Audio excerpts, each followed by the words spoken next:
ছাত্র বিরোধী আন্দোলনে আমরা যখন প্রোটেস্ট করতে নামতে চাইছি উনি তখন আমাদের বাধা প্রদান করছিল এবং আমাদের ভয় ভীতি দেখায় ওই 28 তারিখে যেখানে ওই যে স্টুডেন্টরা নিজেদের ক্যাম্পাসে ফিরে যেতে চাইছে এরকম সময় আমাদেরকে জোর করছে যেন আমরা প্রোটেস্ট না করে আমরা ক্যাম্পাসে ফিরে যাই। এরকম আমাদের টিচারদের আমাদের ভয়ভীতি দেখায় আমাদের দমায় রাখানোর চেষ্টা করে, সব সময় উনি এই কাজটা করে।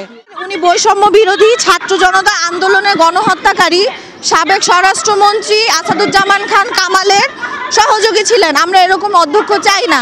তাছাড়া উনি চতুর্থ বর্ষের ফাইনাল ইয়ারের সময় উনি অবাধে এক্সট্রা 3000 টাকা রসিদ বই ছাড়া নিছে। কেন নিল? আমাদের থেকে এত টাকা যে উনি নিচ্ছে অবাধে, উনি আমাদেরকে রসিদ বই দেয় না, কিছু না। আপনারা আমাদের ক্যাম্পাসটা ঘুরে দেখেন কি অবস্থা। এটা বলে একটা মহিলা কলেজ, একটা জাতীয় বিশ্ববিদ্যালয়ের অধীনস্থ একটি প্রতিষ্ঠান, এই প্রতিষ্ঠানের এই অবস্থা। উনি আমাদের ক্যাম্পাসে বসে অবাধে ফ্ল্যাটের ব্যবসা করে, যেটি একটি ভাইরাল ভিডিওর মাধ্যমে আমরা দেখতে পাইছি। তাছাড়া এরকম দুর্নীতি কেন? আমাদের প্রতিষ্ঠান কি ফ্ল্যাটের ব্যবসা করার প্রতিষ্ঠান? আমাদের প্রতিষ্ঠানে আমরা যখন গরিব শিক্ষার্থীরা যখন বেতন কমানোর কথা বলে তখন তাদের বলে কিস্তি প্রদান করতে। এটা কি বীমা প্রতিষ্ঠান যে আমরা কিস্তি প্রদান করব? তাছাড়া উনি আমাদের অভিভাবকদের সাথে অনেক সময় দুর্ব্যবহার করে আসেন। উনার অফিস সহকারী কিছু আছে কর্মচারী, তার মধ্যে একজন নিশাদ, উনি আমাদের সাথে খুবই দুর্ব্যবহার করে। এমন দুর্ব্যবহার করে যেন আমরা মানে একটা স্টুডেন্ট কান্না করে ফেলার মতন, এরকম দুর্ব্যবহার কেন?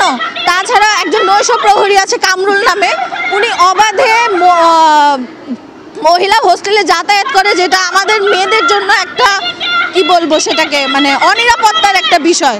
একজন পুরুষ হয়ে কেন অবাধে তিনি মহিলা হোস্টেলে যাতায়াত করবে? উনি নানাভাবে আমাদের থেকে টাকা নিয়ে নিছে। এগুলার হিসাব কোথায়? কলেজের কোনো উন্নতি নাই, হিসাব কোথায়?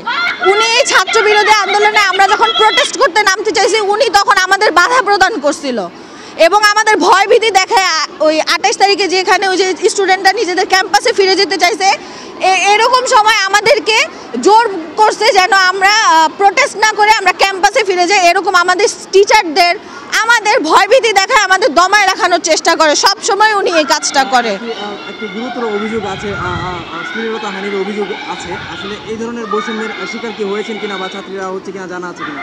ছাত্রীরা হয়েছে, অবশ্যই ছাত্রীরা হয়েছে। উনি নানান স্টেটমেন্টের মাধ্যমে আমাদের সাথে অনেক মানে অশালীন ইঙ্গিত প্রদান করেছেন, যেটা খুবই মানে যেটা আমাদের কাছে একজন অধ্যক্ষ হিসেবে আমরা কাম্য ছিলাম না। তো ভাইয়া, আর কোন স্টুডেন্ট যদি টিসি নিতে চায় সে তাকে হয়রানি করে। টিসি নেওয়ার যে মূল যে প্রসেসিং উনি সেটাতে কখনোই আমাদের সাথে থাকে না।